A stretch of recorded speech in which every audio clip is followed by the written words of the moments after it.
Assalamualaikum warahmatullahi wabarakatuh. Excuse me, my name is Mariani Akmadewi with NPM 223140009. I am from Civil Engineering 22A. And here I want to explain about empathy maps. Understanding your customer better.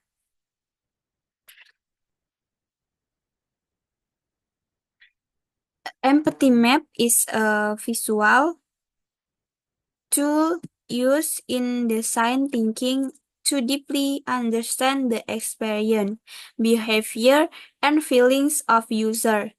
This tool helps teams gather qualitative insight about user and organize this information in a more structured way.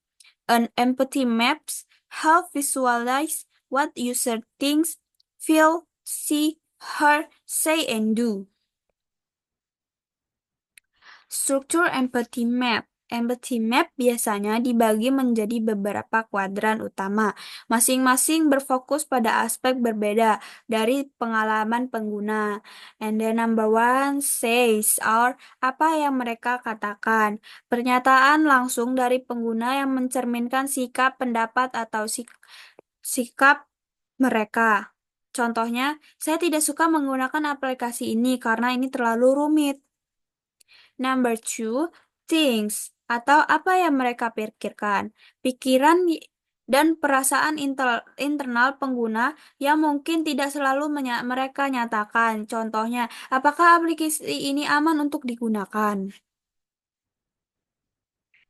Number three, does atau apa yang mereka lakukan. Tindakan atau perilaku yang dilakukan oleh pengguna dalam konteks tertentu.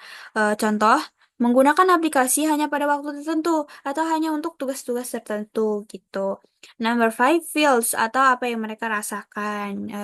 Emosi yang dialami pengguna selama interaksi dengan produk atau layanan. Contohnya itu frustasi, kebingungan, dan kepuasan terhadap suatu aplikasi yang kita berikan atau produk yang kita berikan begitu. And number five atau SIS, apa yang mereka lihat. Lingkungan dan pengaruh eksternal dilihat pengguna. Contohnya tuh kayak iklan produk serupa penggunaan produk oleh orang lain kayak ya mereka melihat tata caranya gitulah. Kayak membanding-bandingkan terhadap eh, produk yang satu dan produk yang lain gitu. Her yang terakhir itu her apa yang mereka dengar. Jadi informasi atau opini yang didengar pengguna dari orang lain, media atau sumber lain. Dari kayak contohnya tuh ulasan dari teman-teman, rekomendasi dari influencer atau testimoni dari pelanggan yang udah beli gitu. Selanjutnya ada manfaat menggunakan empathy map. Jadi yang pertama itu meningkatkan pemahaman pengguna. Yang kedua mengidentifikasi inovasi. Terus yang ketiga mendukung pengambilan keputusan. Yang keempat meningkatkan kolaborasi tim. Itu. Ini cara membuat empathy map. Jadi yang pertama itu kumpulkan data pengguna. Kita bisa lakukan wawancara, observasi, dan survei untuk mengumpulkan data kualitatif tentang pengalaman pengguna. Gitu. Yang kedua, buat tim yang beragam. Libatkan anggota tim dari berbagai fungsi, desain, pemasaran, teknis, dan lain-lain untuk mendapatkan perspektif yang berbeda. Gitu.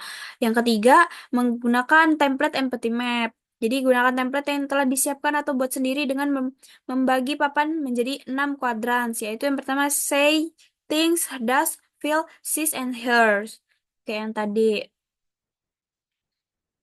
Terus selanjutnya isi empathy map.